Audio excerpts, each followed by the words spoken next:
Good morning बच्चों, क्या हाल है आप सभी के। आशा करते हैं कि आप सभी लोग बहुत ही शानदार होंगे, अच्छे होंगे और समर वैकेशंस खत्म करके लौट रहे होंगे अपने स्कूल की तरफ। बाकी आप लगातार अपना समर वैकेशन का काम कर ही रहे होंगे। पता नहीं आपने न्यूज़ देखी कि नहीं देखी, लेकिन मेरे सामने आपके लिए एक न्यूज़ है। सामने है कि 1935.3 gram of lunar samples retrieved by Chang'e 6। ये चैंग ई 6 क्या है? सबसे पहले तो हम देख पा रहे हैं कि ये हमारा ग्लोबल टाइम्स जो चाइना का बहुत ही ज्यादा प्रतिष्ठित अखबार है, और साथ ही साथ में ऐसा कहा जाता है कि ये जो अखबार है वो चाइना की गवर्नमेंट का अपना एक ऑफिशियल ऐसा अखबार है, जैसा कि अपने यहाँ शिवसेना का सामना। मतलब कि उन्हें अपने जो भी विचार रखने होते हैं वो इसमें रख देते हैं, और अपने एक बैकडोर से ऐसा कह सकते हैं कि विश्व को बताते हैं कि वो क्या सोच रहे हैं। तो ये फिलहाल उन्होंने रिपोर्ट किया हुआ है। और अपने यहाँ पे द हिंदू में भी देखो ये खबर छपी हुई है कि जो चाइना का लूनर है वो वहां से कुछ मिट्टी वगैरह लेकर आया है। अब ये चैंग ई क्या है? तो चैंग ई एक्चुअली में और कुछ नहीं है, एक प्रकार से चाइना का एक स्पेस लूनर स्पेस प्रोग्राम है, जिसमें वहां पे इन्होंने अपने, जैसे कि हम लोगों का चंद्रयान 3 गया था ना, उसी तरीके से वो गया वहां पे उसने मिट्टी उठाई और उठा करके फिर वो वापस आया है, लगभग 2 किलो के आसपास, है ना। तो ये जो है एक बहुत ही बढ़िया कारनामा किया है चाइना ने, बहुत ही सरप्राइज करते हुए सभी को। साथ ही साथ में जो इन्होंने नाम रखा है चैंग ई 6, 6 का मतलब ये इनका छठवां प्रयास था। और चैंग ई जो है वो इनके यहाँ पे एक मून के देवता हैं, जैसे हम लोग चंदा मामा बोलते हैं, वैसे इनके यहाँ पे कोई चैंग ई मतलब उनके मून के देवता का नाम रखते हैं, उनको बोलते हैं। ये देखिए, इसके अलावा एक और बेहतरीन सी खबर आ रही है, और वो ये है कि जो सुनीता विलियम्स है, जो इंडियन ओरिजिन की हैं, और साथ ही साथ में उनके साथ एक विच बुच विल्मोर, ये भी गई थी अंतरिक्ष में। एक्चुअली में स्पेस में क्या है कि एक स्पेस स्टेशन बना हुआ है 3 BHK का फ्लैट टाइप का, जहाँ पे साइंटिस्ट जाते हैं, फिर वहाँ पे रिसर्च करते हैं, फिर वहाँ से लौट करके आते हैं।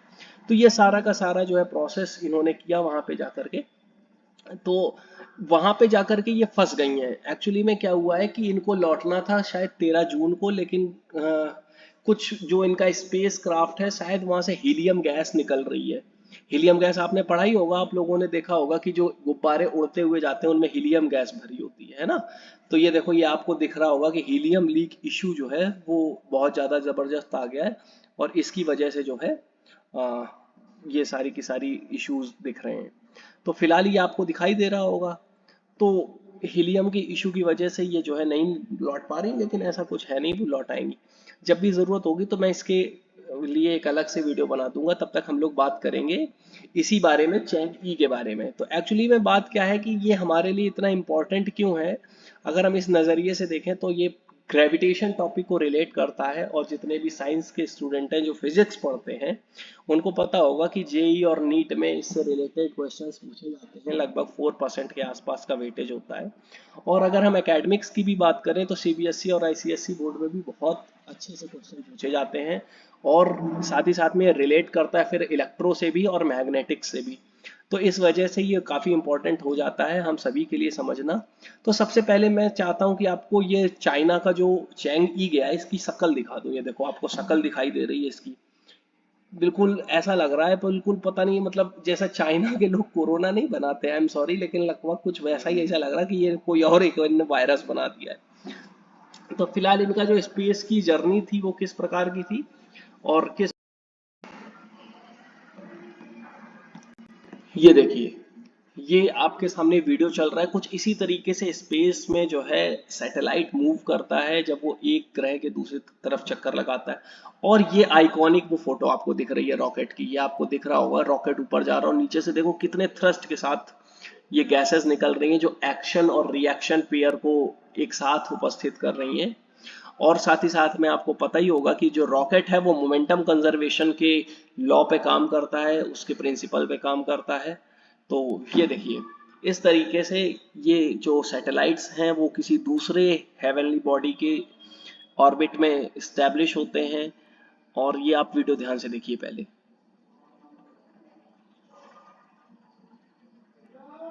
ये देखिए, ये मून पे इस तरीके से लैंड हो रहा है। ये सारा का सारा जो भी टेक्निकल चीज है, जो भी टैक्टिक्स हैं, हम लोग ग्रेविटेशन में बहुत कम लेवल पे, बिल्कुल एक एलिमेंट्री हमारे पास इंफॉर्मेशन होती है बस, और उसके अलावा हम लोग कुछ नहीं पढ़ते। तो आई होप सो कि आपको ये बात समझ में आई होगी। तो एक्चुअली में जो ये चाइना का जो चैंग ई है, वो एक्चुअली में जो मून है हमारा, उसके फार साइड पे उतरा है। अब ये फार साइड क्या है, तो मैं अगर आपको दिखाऊं थोड़ा सा, तो ये देखिए मेरे लैपटॉप की स्क्रीन पे, ये देखो, ये आपके पास मून आ गया। अब ये जो मून है जो आपको दिख रहा है, इसमें देखो एक ये चमकदार हिस्सा दिखाई दे रहा है, और दूसरा ये देखो डार्क हिस्सा दिखाई दे रहा है इस तरफ से। तो ये जो आपको डार्क हिस्सा दिखाई दे रहा है, इसी को हम लोग मून का फार साइड बोलते हैं। क्या बोलते हैं? फार साइड बोलते हैं। तो यहीं पे जो है चाइना ने उसको लैंड कराया है, और वहां से 2 किलो लगभग मिट्टी लेकर आया है। अब ये लोग उसका रिसर्च करेंगे। तो चलिए फिर हम लोग आगे बात करते हैं। हम लोग अपने, अगर जो चंद्रयान रोवर था, तो मैं यहाँ पे आपसे एक क्वेश्चन पूछना चाहूंगा कि हम लोगों का जो लैंडर गया था और रोवर गया था, उनके क्या नाम थे, और वो जिस पॉइंट पे लैंड हुए थे मून पे, वो उस पॉइंट का इंडियन गवर्नमेंट ने क्या नाम रखा था। और साथ ही साथ में ये भी आपको बताना है कि ये मून के किस पॉइंट पे उतरा था। जल्दी से जिस जिसको पता हो वो कमेंट बॉक्स में इसका आंसर करे। तब तक आप देखो बगल में देख पा रहे होंगे कि ये देखिए, ये जो हमारे पास दिखाई दे रहा है, ये अर्थ से देखो ये रोटेशन होता हुआ सैटेलाइट देखो दूर, फिर और दूर, फिर और दूर सर्किल पे मूव कर रहा है। ऐसा क्यों करते हैं? जिसने जिसने फिजिक्स पढ़ी उसे पता है कि जब कोई भी पार्टिकल ज्यादा वेलोसिटी से किसी सर्कुलर पाथ पे चलता है, तो उसकी रेडियस बढ़ती जाती है, और यही वो कारण है कि रेडियस बढ़ती जा रही। जब एक अप्रोप्रिएट वेलोसिटी इसकी बढ़ गई, तो इसको हम लोगों ने एक फाइनल थ्रस्ट दे करके मून के ऑर्बिट में स्टैब्लिश करा दिया। अब ये कैसे स्टैब्लिश होता, क्या होता है, तो ये सब करने के लिए आपको एरोस्पेस इंजीनियरिंग पढ़नी होगी। जाइए बढ़िया से IIT JEE की प्रिपरेशन करिए, बढ़िया से उन कॉलेजेस में क्वालिफाई कीजिए जहाँ पे एरोस्पेस इंजीनियरिंग कराई जाती है, एडमिशन लीजिए, and then you would drive in the journey in the space. Okay, चलिए फिलहाल आगे बात करते हैं।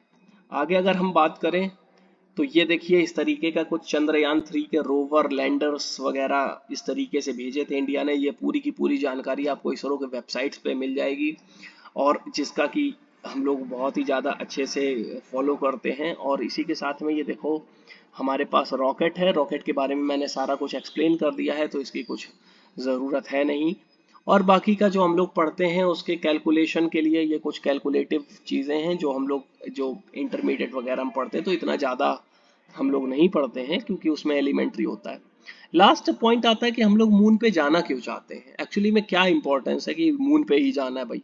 देखो सबसे पहले जब शुरुआत में जब कोई भी एक्सप्लोरेशन नहीं हुआ था मून का, तब ऐसा समझा जाता था कि हो सकता है यहाँ पे कोई लाइफ हो। चमकता क्यों है ये, इसकी मिट्टी चमकती है क्या, है ना, बहुत सारी चीजें इस तरीके की थी। तो एक्चुअली में एक क्यूरोसिटी आई, तो फिर वहां से जो है अपोलो मिशन भेजा गया अमेरिका के द्वारा, USSR की तरफ से बहुत सारे काम हुए, और फिर धीरे धीरे जब कंट्रीज वहां पे जाने लगी, कंट्रीज को एक्सप्लोरेशन होता रहा। तो अभी तक तो फिलहाल ऐसा कोई साइन मिला नहीं है जो ये बात इंडिकेट करे कि वहां पे लाइफ है, लेकिन देखें आगे चल के क्या होता है। साइंटिस्ट जो है लगे हुए हैं। फिलहाल इस वीडियो में इतना ही। आप सभी लोगों को अगर ये वीडियो पसंद आता है तो इसको लाइक करिए, अपने दोस्तों के साथ शेयर करिए, और साथ ही साथ में जो मैंने क्वेश्चंस पूछे उनको कमेंट बॉक्स में ज़रूर आंसर करिए। और जिस भी बच्चे का अच्छा और सही जवाब होगा उसका अगले वीडियो में मैं नाम लूंगा। अगर आपको ये चैनल पसंद आता है तो इसको सब्सक्राइब कीजिए, और इसी के साथ मैं वीडियो का अंत करता हूँ। और एक लास्ट मैसेज आपको देता हूँ कि आप सभी लोग अपने रिलेटिव्स को, अपने दोस्तों को हमेशा मिलते रहिए, क्योंकि आजकल कोई पता नहीं है कि कब समय किसका कहाँ पे बदलेगा। इसलिए सबसे मिलते रहिए, लगातार मिलाप बनाए रखिए, अपना ईगो थोड़ा कम रखिए। और इसी के साथ मैं इस वीडियो को ख़त्म करूँगा। Thank you, have a nice day.